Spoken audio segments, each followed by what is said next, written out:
Dalam menjalankan peran sebagai pemimpin, kita tidak hanya dituntut untuk membuat keputusan yang tepat, tetapi juga keputusan yang berlandaskan nilai-nilai kebajikan.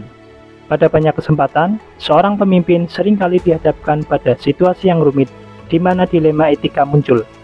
Bersama saya Jayanto, CGP Angkatan 11 dari Provinsi Jawa Barat, kita simak video berikut ini.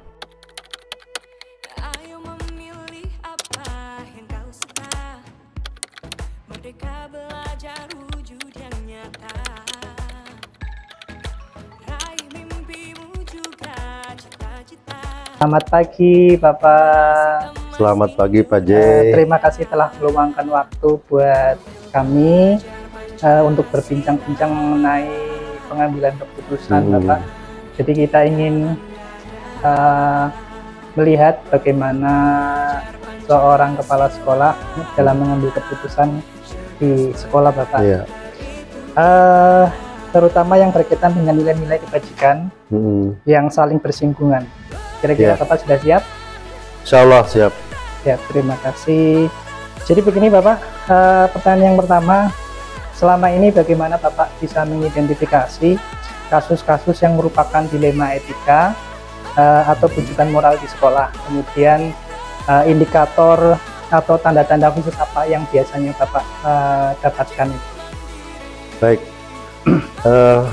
kalau kita merujuk kepada pengertian dilema etika, tentunya kita bahas satu persatu dulu ya Pak ya. Dilema itu adalah sebuah keadaan yang sulit ya, kalau dalam bahasa sederhananya makan buah si malakama. Karena dalam keadaan dilema ini ada kekurangan dan ada kerugian yang didapatkan sebagai konsekuensi logis ketika kita mau mengambil sebuah keputusan. Nah, etika itu hubungannya dengan sikap, dengan kepribadian seseorang. Nah, salah satu contoh misalkan ketika dalam sebuah lembaga atau organisasi pimpinan kita melakukan korupsi, maka kita akan mendapatkan sebuah dilema. Kalau kita menyampaikan kepada pimpinan kaitan dengan korupsi yang dilakukan oleh atasan kita, maka mungkin kalau ketahuan kita akan dipecat. Di sisi lain ketika kita dipecat, maka anak istri kita yang sebetulnya ditanggung oleh kita nanti tidak akan dipenuhi oleh kita karena kita dipecat oleh atasan kita. Itulah barangkali satu dilema. Tentunya dalam kasus dilema etika ini, hal yang perlu diperhatikan adalah kita betul-betul meminimalisir setiap kerugian yang terjadi. Itu barangkali. Oke, terima kasih Bapak. Berikutnya bagaimana Bapak menjalankan pengambilan keputusan di sekolah, terutama untuk kasus yang sama-sama penting Pak, sama-sama besar dan mengandung nilai kebajikan Pak? Ya. Decision maker atau pengambilan keputusan dari seorang pemimpin itu sangat penting ya, karena salah satu tolok ukur ketegasan dalam seorang pemimpin dalam memimpin adalah bagaimana dia mengambil sebuah keputusan yang diambil untuk kemanfaatan anggota atau anak buahnya. Nah, ketika kita dihadapkan pada sebuah masalah yang memerlukan sebuah keputusan yang tepat, tentunya harus ada sesuatu yang dipertimbangkan oleh seorang pimpinan atau oleh seorang kepala sekolah. Yang pertama kaitan dengan untung rugi ya. Yang kedua kaitan dengan manfaat dan tidaknya. Yang ketiga dampak yang ditimbulkan dari keputusan yang kita buat barangkali. Apakah ini hanya merugikan sepihak atau semua pihak?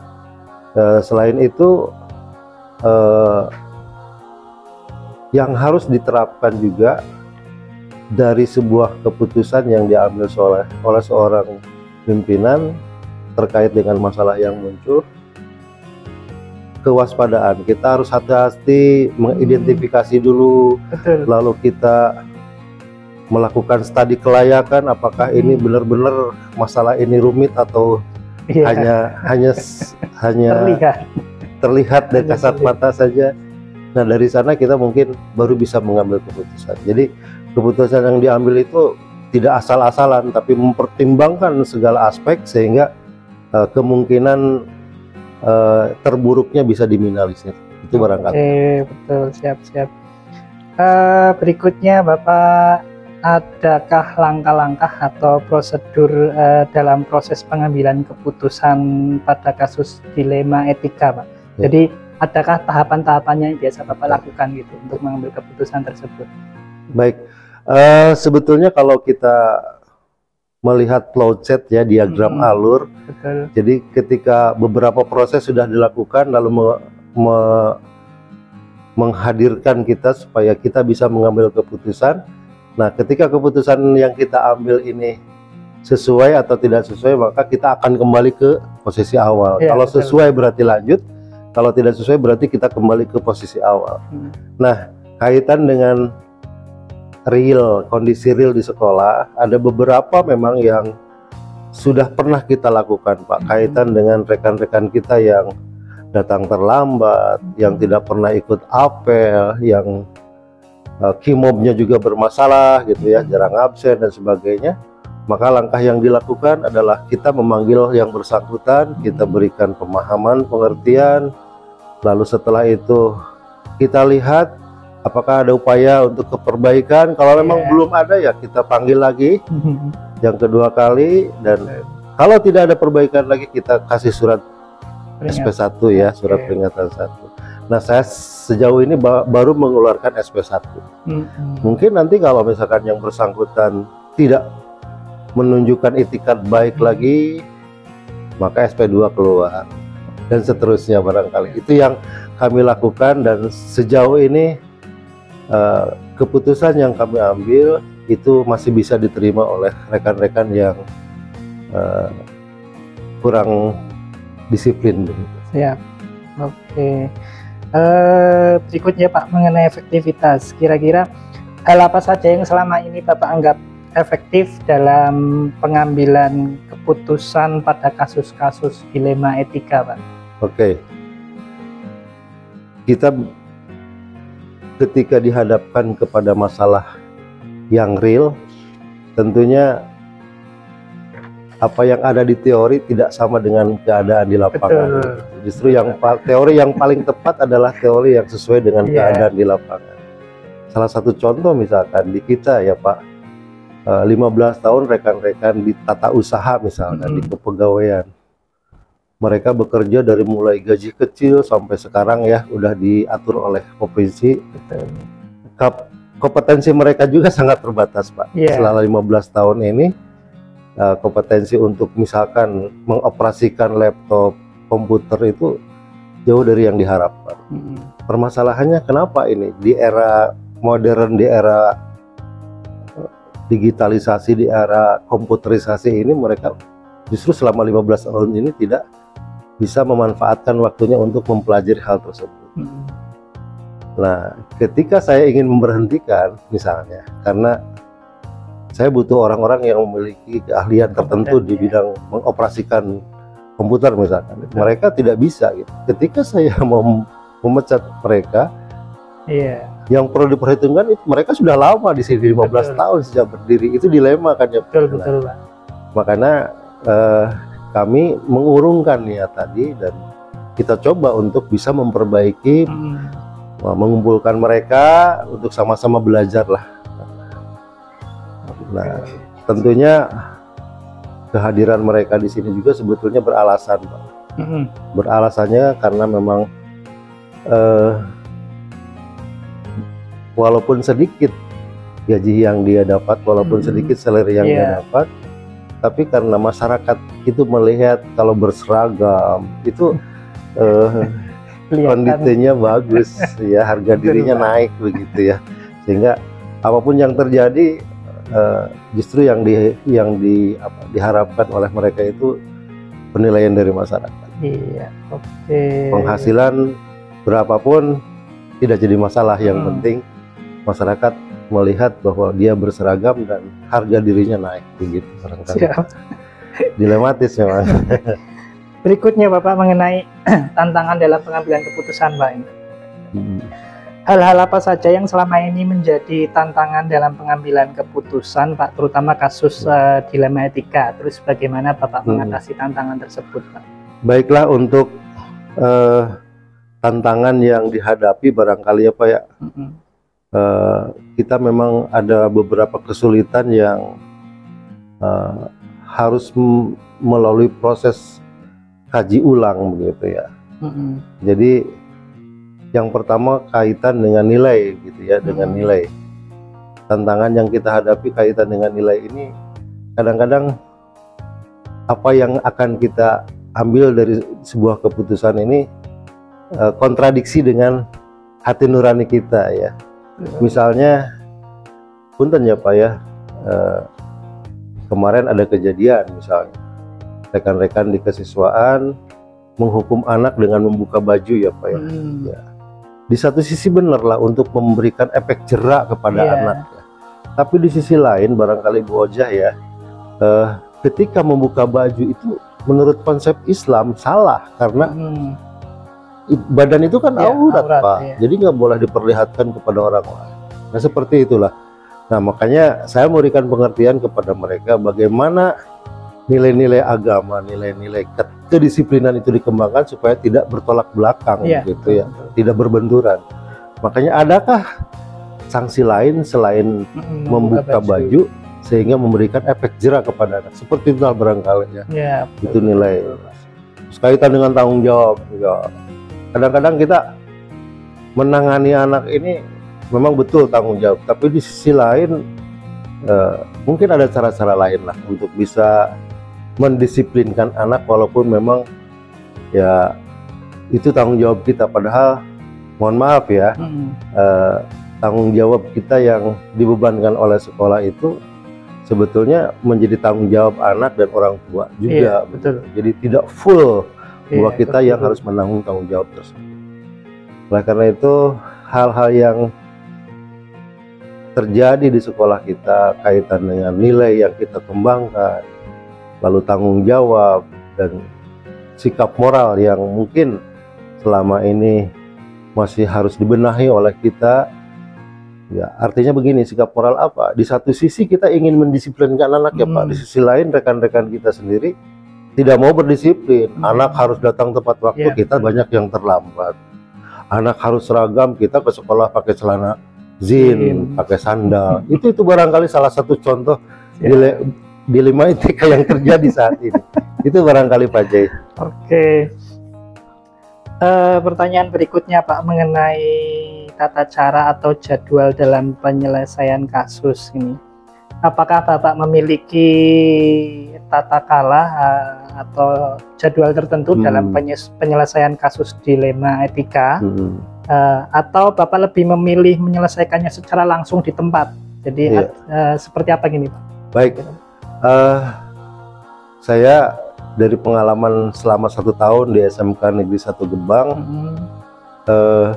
langkah yang dilakukan adalah identifikasi dulu Pak. Betul. Nah, ketika ingin menindak seseorang dan nantinya akan diambil sebuah keputusan, saya identifikasi dulu ya, pelanggaran apa yang dilakukan oleh anak buah kita. Apakah dia tidak pernah melakukan apel, apakah dia absennya selalu telat dan sebagainya, apakah dia tidak pernah mengisi aplikasi IKI atau yang lainnya.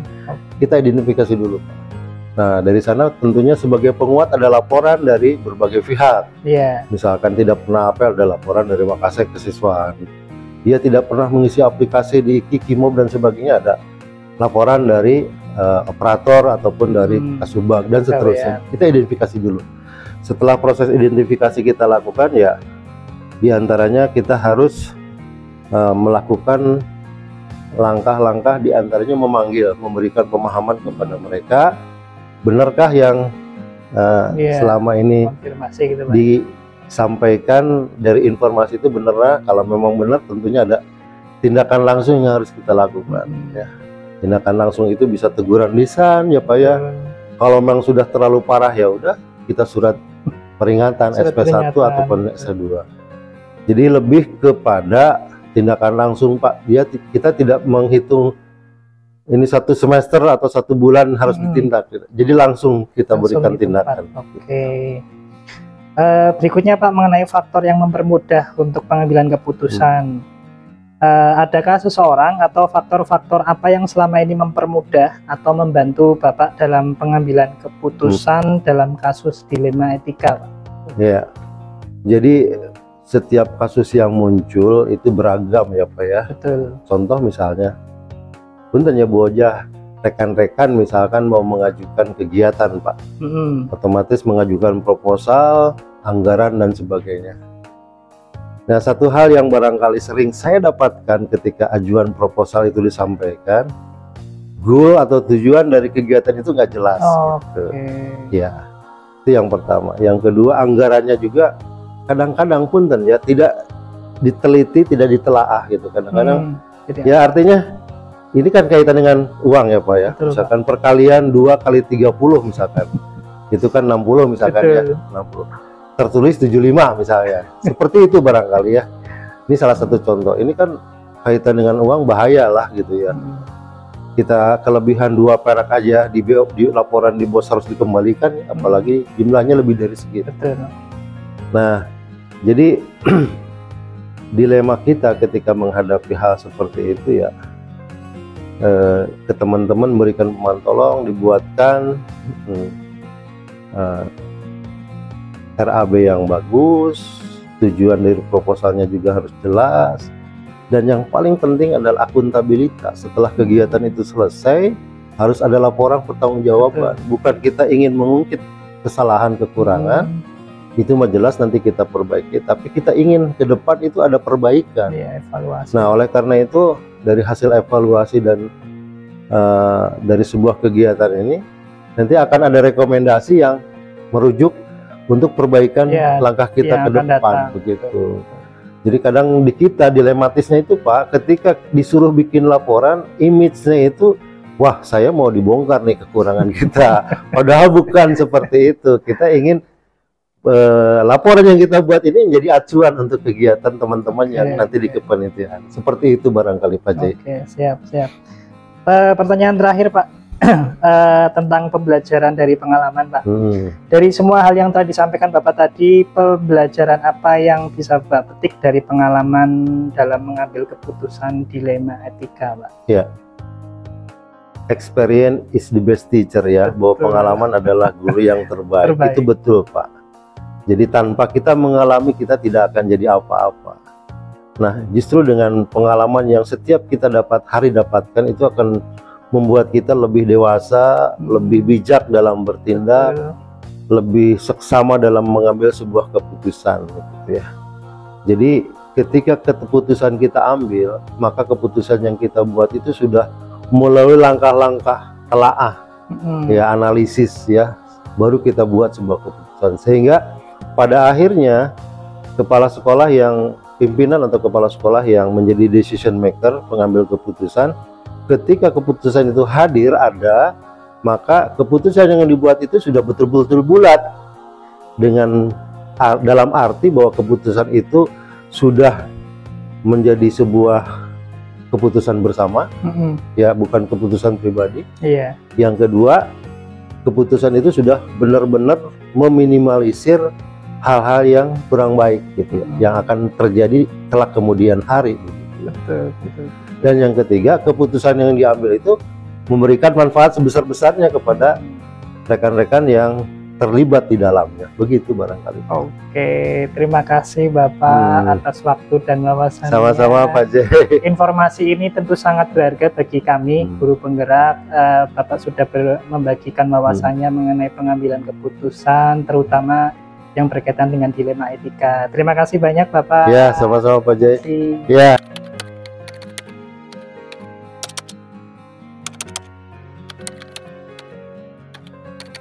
Selamat pagi Bapak. Selamat pagi Pak. Terima kasih telah meluangkan waktu untuk berbincang kepada kami di hari ini.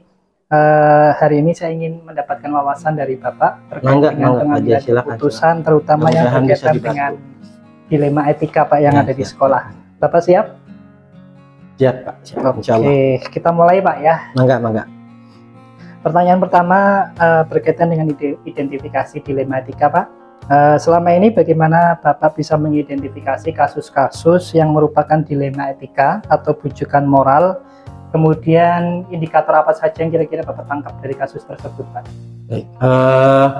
Dari beberapa kasus yang mungkin sudah pernah terjadi dan sudah pernah saya alami di sekolah yang kemudian saya tangani ini, biasanya untuk proses identifikasinya biasanya saya mencari informasi. Kenapa sampai ada terjadi kasus tersebut, kenapa kemudian bisa sampai kepada menjadi permasalahan, entah itu menjadi permasalahan secara personal atau kelompok, sehingga lebih mendalami kepada latar belakang permasalahan dilematis itu sendiri. Jadi karena apa? Seperti itu. Oke. Kemudian berikutnya Pak berkaitan dengan proses pengambilan keputusan nih Pak. Baik. Bagaimana Bapak menjalankan pengambilan keputusan di sekolah, terutama untuk kasus di mana ada dua kepentingan yang sama-sama benar Pak? Gimana Pak? Untuk pengambilan keputusan biasanya saya tidak mengambil keputusan secara kaku, dalam artian yang bersifatnya objektif, bersifat subjektif ya. Tapi tetap harus lebih mengedepankan kepada berbagai macam aspek, sehingga nantinya diharapkan kasus tersebut mendapatkan pemecahan masalah yang jauh lebih berpihak kepada banyak pihak. Jadi dalam artian pengambilan keputusannya harus berdasarkan dari sumber-sumber yang valid, kemudian juga harus berdasarkan dari diskusi dengan berbagai macam pihak-pihak yang memang kompeten dalam bidangnya. Oke, jadi banyak pertimbangan Pak ya? Banyak pertimbangannya Pak. Oke. Berikutnya dari langkah-langkah ini Pak. Jadi langkah-langkah atau prosedur seperti apa yang biasa Bapak lakukan dalam proses pengambilan keputusan dalam kasus dilema etika ini Pak? Baik, untuk kasus yang sifatnya dilematis biasanya saya secara pribadi adalah mencari informasi itu, latar belakang. Tadi seperti yang tadi saya disebutkan di awal, saya cari informasi kenapa permasalahan ini bisa terjadi, latar belakang permasalahannya, apakah latar belakang personal atau latar belakang kedinasan dan sebagainya. Kemudian yang kedua, biasanya saya melakukan diskusi, saya melakukan musyawarah dengan berbagai macam stakeholder yang ada di sekolah, baik itu wakaf, baik itu kemudian komite dan sebagainya, atau bisa jadi kemudian saya juga jika sifatnya yang sudah sangat besar kasusnya, ada koordinasi juga dengan kedinasan, baik itu ke CD atau ke yang lainnya, seperti itu. Berikutnya berkaitan dengan efektivitas. Hal apa saja Pak yang selama ini Bapak anggap efektif dalam pengambilan keputusan dilema etika Pak? Baik, secara pribadi saya menganggap apa yang kemudian menjadi sebuah keputusan itu bisa menjadi efektif adalah ketika setelah permasalahan itu diketahui latar belakangnya, permasalahan itu diketahui sebab musababnya, kemudian juga ada koordinasi dan diskusi dengan berbagai macam beberapa rekan sejawat. Kemudian yang selanjutnya adalah berdiskusi langsung dengan yang mempunyai kasus dari kedua belah pihak, sehingga saya mendapatkan beberapa poin yang mungkin bisa dijadikan satu kesimpulan secara pribadi ataupun kemudian poin yang bisa untuk mendasari saya mengambil keputusan. Dari berbagai macam itu, kemudian selanjutnya berdiskusi dan kemudian mengarahkan dengan melakukan pembinaan kepada yang bersangkutan. Oke, siap. Berikutnya Pak, berkaitan dengan tantangan ini Pak. Hal apa saja yang selama ini merupakan tantangan dalam pengambilan keputusan dilema etika Pak? Terus kemudian bagaimana Bapak mengatasinya? Baik, pastinya ada dilema Pak. Dalam artinya ketika kemudian pengambilan keputusan itu tidak semuanya hal orang-orang yang ada di dalam naungan saya itu semuanya suka. Betul. Pasti yang namanya satu kasus pasti ada yang pro, ada yang kontra. Pasti ketika ada satu permasalahan ada yang membackingi, ada yang kemudian mengompori dan sebagainya. Dan itu kemudian menjadi sebuah tantangan buat saya ketika mengambil keputusan itu. Dalam pengambilan keputusannya menjadi sebuah keputusan yang harus lebih mengedepankan kebijakan dan kedewasaan, serta kemudian lebih menenteramkan kepada banyak pihak, sehingga ketika pengambilan keputusan itu akan jauh lebih mengharmonisasikan keseluruhan kesemua. Iya, betul Pak, betul. Jadi semuanya tercover Pak ya. Betul sekali seperti itu. Berikutnya Pak, apakah Bapak memiliki tata laksana atau jadwal tertentu untuk penyelesaian kasus dilema etika? Kemudian atau Bapak lebih memilih menyelesaikan secara langsung di tempat? Kira-kira prosedurnya seperti apa ini? Jadi ketika kasus itu kasus yang memang sifatnya kedinasan, mungkin tidak bisa saya ambil secara langsung, karena harus koordinasi juga dengan berbagai macam dinas dan sebagainya. Apalagi jika itu menyangkut sistem yang sifatnya sudah terkoordinasi dengan kedinasan pusat, yaitu KCD atau kedinasan provinsi dan sebagainya. Itu tetap harus ada koordinasi, sehingga apapun keputusannya saya tidak bisa ambil secara langsung kalau misalkan kasusnya seperti itu. Tapi kalau misalkan sifat kasusnya secara personal, itu kemudian dengan kelompok dan sebagainya, mungkin lebih kepada pengharmonisasian, gitu, pengharmonisasian dan pembinaan kepada pihak-pihak yang terkait, sehingga permasalahannya lebih cepat untuk diselesaikan. Tapi jika ada permasalahan yang menyangkut kedinasan, tidak bisa saya ambil, sehingga saya tidak punya waktu-waktu yang tertentu untuk dalam membahas masalah kasus itu. Semuanya ya tergantung dilihat dari kasusnya. Betul. Jadi nggak bisa disamaratakan. Nggak bisa disamaratakan. Gitu. Berikutnya Pak, adakah seseorang atau faktor-faktor apa yang selama ini mempermudah Bapak dalam pengambilan keputusan, terutama kasus dilema etika? Baik, pastinya ada Pak.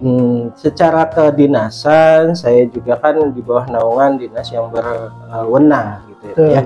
Karena saya juga punya kewajiban, saya juga punya hak, dan saya tetap harus ada koordinasi kepada pihak yang jauh lebih tinggi di batas saya. Semacam kayak mendengarkan saya kepala sekolah, maka kemudian harus ada koordinasi ke dinas terkait mengenai permasalahan itu. Apakah harus seperti apa yang harus saya ambil? Dan itu ketika sudah koordinasi dan sudah ada pembinaan dari dinas yang setempat, sehingga untuk pengambilan keputusannya jauh lebih mudah, gitu. Karena saya berdasarkan dari arahan daripada kedinasan seperti itu. Tapi jika sifatnya itu kasusnya adalah kasus yang sifatnya lingkungan sekitar, maka kemudian saya biasanya mengambil langkah-langkahnya adalah mengumpulkan dari berbagai macam pihak-pihak yang terkait, seperti apa harus permasalahan ini untuk dipecahkan. Jika ada lingkungan dengan masyarakat, ya berarti RT, RW, KDS dan sebagainya, itu juga saya kumpulkan untuk mengetahui dan menyelesaikan masalahnya secara baik. Segala sesuatunya harus apa? Betul Pak. Betul. Oke, mantap. Pertanyaan terakhir Pak. Mangga. Dari semua hal yang tadi sudah disampaikan oleh Bapak, pembelajaran apa yang bisa dipetik Pak dari pengalaman Bapak mengambil keputusan terutama dalam kasus dilema etika Pak? Secara pribadi itu menjadi sebuah pembelajaran khususnya buat saya. Kenapa? Karena yang namanya sebuah pemimpin tidak mungkin ketika mendapatkan kedudukan itu semuanya itu tenang. Betul Pak. Semuanya itu nggak ada masalah, semuanya itu adem ayem, nggak ada. Tapi ya pasti semuanya itu membentuk pribadi saya sendiri secara khusus, dan secara umumnya mungkin menjadi pembelajaran buat semuanya. Kalau secara pribadi mungkin untuk kedepannya ada masalah seperti ini, saya jauh lebih bijak lagi, saya jadi bisa lebih mendapatkan keputusan yang keberpihakan ke semuanya dan sebagainya. Sedangkan untuk pembelajaran ataupun ke yang lainnya, mudah-mudahan Dari kasus-kasus yang sudah ada dan kemudian pengambilan keputusan yang tepat itu menjadi pembelajaran buat semuanya. Kalau ada kasus dengan guru ya berarti guru-gurunya juga mendapatkan pembelajaran. Jadi ada siswa ya berarti siswanya juga mendapatkan pembelajaran seperti itu. Oke, luar biasa Bapak terima kasih banyak Pak atas kesempatannya, atas wawasan waktu untuk ngobrol-ngobrol lagi ya, atas wawasan yang sudah Bapak sampaikan. Ini saya jadi tahu seperti apa pengambilan keputusan di sekolah, terutama yang berhubungan dengan dilema etika. Bapak terima kasih, ini sangat bermanfaat bagi kami. Amin, mudah-mudahan kita sedang belajar pengambilan keputusan yang berhubungan dengan dilema etika. Terima kasih Bapak atas sama-sama Pak J. Dulu Bapak.